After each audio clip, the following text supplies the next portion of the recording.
التعليم الفني او الطالب بتاع التعليم الفني، ايه المواصفات المفروض تكون موجوده فيه؟ دي حاجه.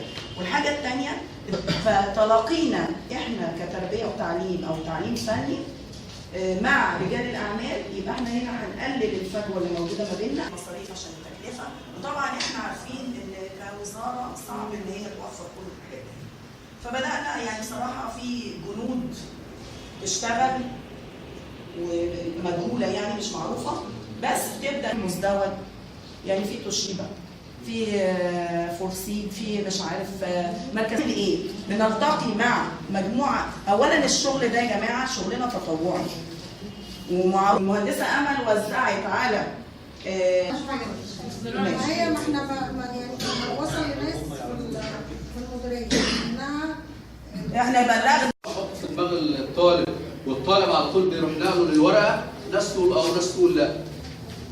كل واحد فينا واحنا قاعدين هيشوفها بمنظرين، مش هيشوفها بمنظر واحد. هو ده التفكير، وعشان كده احنا بنختلف يا جماعه. كل واحد القرار واحد ولازم من زي ما بيقولوا واحد، ولكن لما بنيجي ننفذه كل واحد بينفذه حسب مفهومه. فانا عينيا حسب ما بتنزل للمنظر. انا بقول لكم مش عايزين تشوفوا المنظر ذات نفسه ولا اصلا التجاري او الفني بصفه عامه، يعني في ضوء متطلبات اسواق العمل. واقصد اسواق العمل اللي هو السوق المحلي والسوق العالمي، لان الخريج بتاعنا ممكن يعمل داخل الدوله، ممكن يعمل خارج الدوله وهكذا.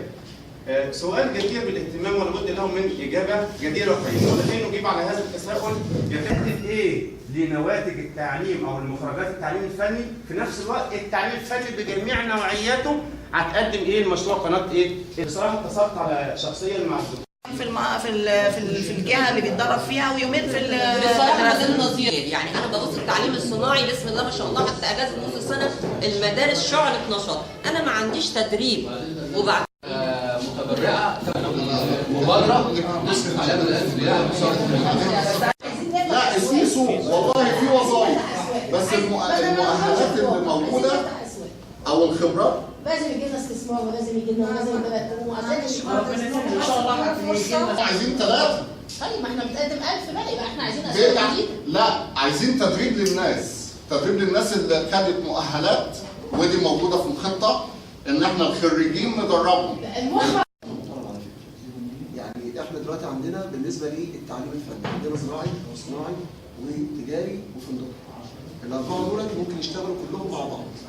بمعنى انا النهارده عندي بالنسبه للتعليم الزراعي، عندي المدرسه بتاعت الزراعه بتعمل منتجات زي الالبان، منتجات زي اللحوم اللي هي الحاجات اللي هي الجزاره، وعندي مع التعليم الزراعي.